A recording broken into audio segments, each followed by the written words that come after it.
Do bananas have protein in them? If I do 2 hours of cardio, am I gonna lose body fat? I really like beans, but they're a carbohydrate, and those make you fat. I can't eat dinner because anything you eat after 6 p.m. turns directly into fat. This detox tea is gonna make me lose so much weight by shitting and pissing, it's gonna be awesome. Hey guys, what's going on? Shane at Shane Hubbard Fit. Today I'm going to debunk 10 of the most bullshit weight loss myths out there. Stay tuned.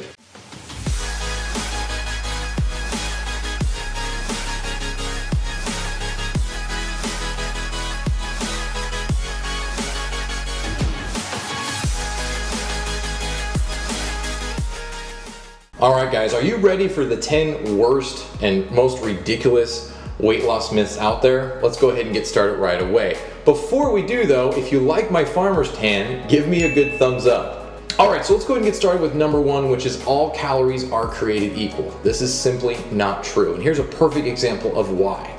You take 200 calories of steak and you take 200 calories of soda and you consume both of them at separate times and just see what happens to your metabolism. My best guess is if we're just talking about satiety, which is the feeling of fullness, you're going to feel much more full from 200 calories of steak than you are going to feel from 200 calories of soda.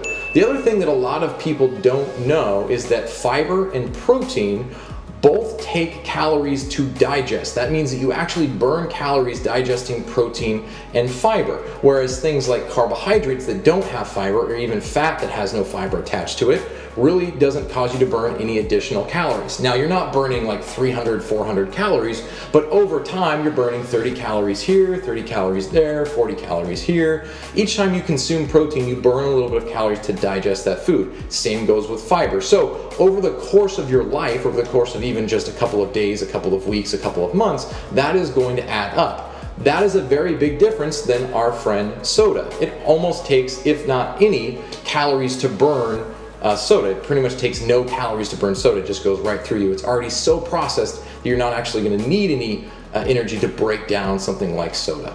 Alright, so let's go to tip number two, which is once you start losing weight, it's a linear process. You just continue to lose weight over and over and over, and you can actually predict it.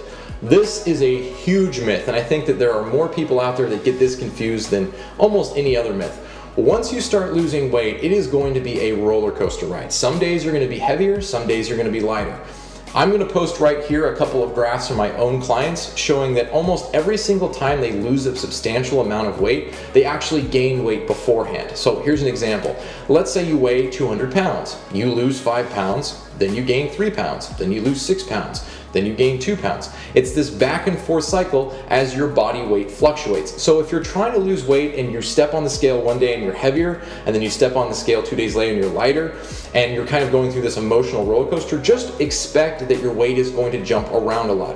What you want to pay attention to instead of the day-to-day scale weight or the day-to-day body fat is the trend over time. Are you consistently losing weight? If I was to look at January compared to now, is there a downward trend in your weight such that you're losing weight at a pretty gradual pace? If the trend is that overall on average you are losing weight, that's the only thing you need to pay attention to. Alright, so myth number three is eat less, exercise more. Sounds like a pretty logical explanation for how to lose body fat. The problem is it's more complicated than that. Yes, eating less can help you lose weight over time, but there's a very distinct difference between eating less calories and eating less food. Let me explain why. So, again, let's go back to that all calories aren't created equal. If I eat 200 calories of broccoli versus 200 calories of peanut butter, I could very easily eat 200 calories of peanut butter because it's roughly about a tablespoon. Now I could do 4 of those, and that would be somewhere in the neighborhood of 500 to 600 calories. So if I did that same thing with broccoli, I would have to eat a crap ton of broccoli, probably more than I could actually stomach, so that I would naturally stop eating broccoli before it got to a too high calorie amount. So as you can see, depending on the calories that you consume, it's not really about eating less total volume, it's about eating less calorie dense foods. So if you have a serving that is this big, and it has 200 calories in it, you could probably eat 3 of those without even noticing. That's 600 calories. If you don't think that I'm right, go measure a bowl of almonds and see how much a bowl of almonds is. all right? It's gonna be somewhere around the 300 to 400 calorie mark. So it depends a lot on the calories that you're consuming and the foods that you're consuming, all right? So that makes a big difference. Now, exercise more is probably the only part of this equation that actually is good advice. We could all exercise more, but the problem is that people don't just go out for a walk or go for a 45-minute weightlifting session. They go out for 2 hours of cardio, because if some cardio is good, more must be better.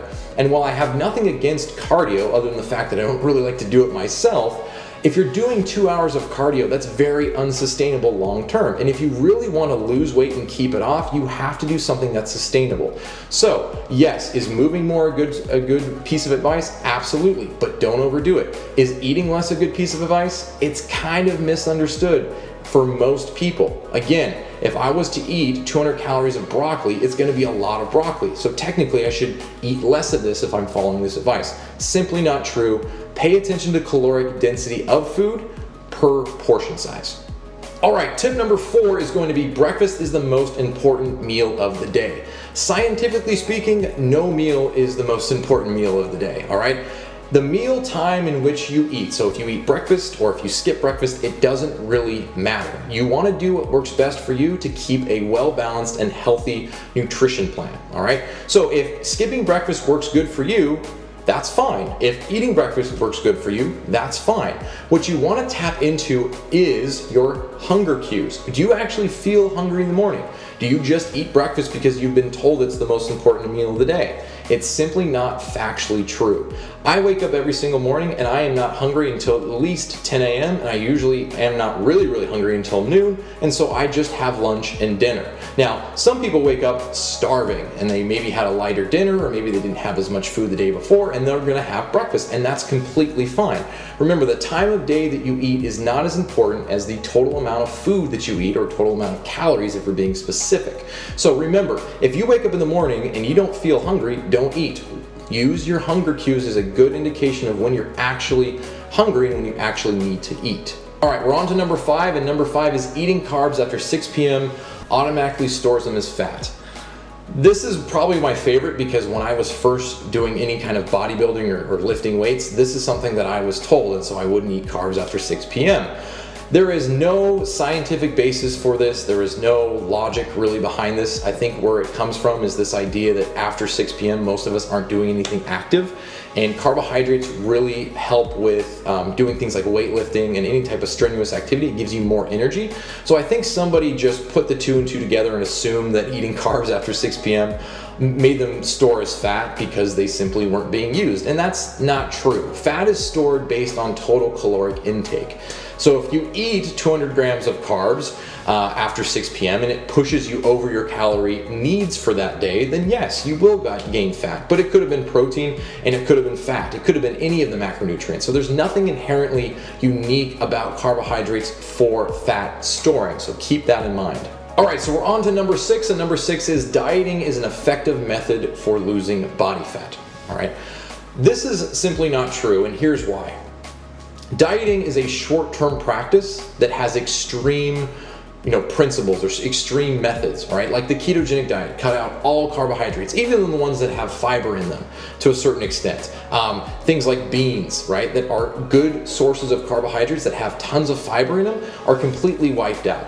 Even healthier foods that have a little bit more carbohydrates. Like I heard someone the other day say they can't eat carrots because they have too many sugar calories. And I was just thinking that's just asinine. Like it doesn't make any sense that someone wouldn't eat carrots. So a lot of these diets out there put in these rules that will automatically slash calories out of your total consumption, but that don't have sustainability built into them. And they do that on purpose, because if you can't sustain a diet, that means you're gonna come back and buy more products. So it's kind of this vicious cycle that diets are always set up to fail so that you actually have to keep doing them.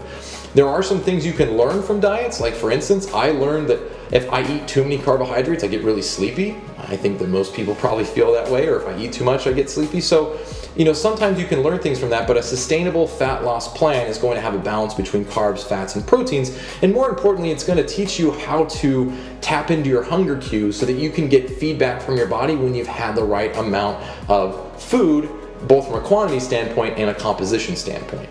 All right, we're already to number 7, and number 7 is eating eggs will give you heart disease.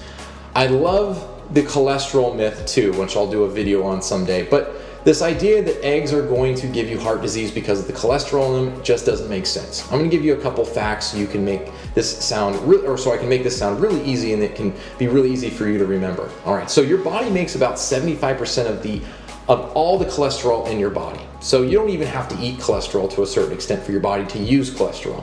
The other thing that a lot of people don't realize about cholesterol is that it's kind of the human body's band-aid for things that are breaking down or that are broken.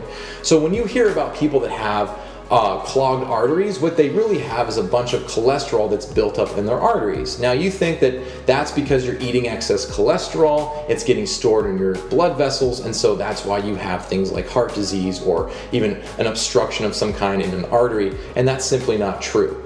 What happens is when you're unhealthy, your body oxidizes and it degenerates a lot quicker than it normally would if you were healthy. So what happens is your blood vessels basically start to deteriorate.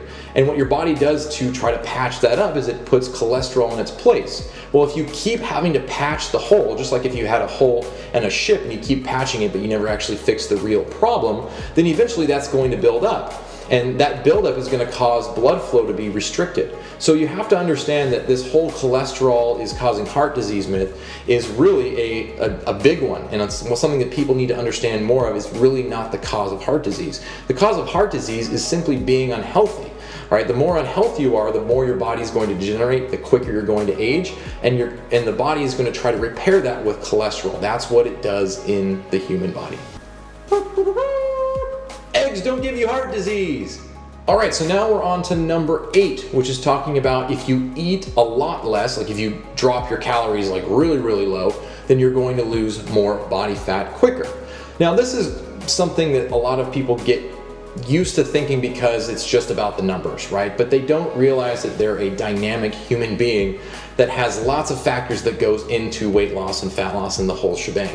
So if you eat 2,000 calories and that keeps your weight the same, and you say, oh, well, I'll just drop 1,000 calories and I'll lose body fat really quickly, the problem with that is that your body is not only going to adapt to that, but you're gonna feel like crap.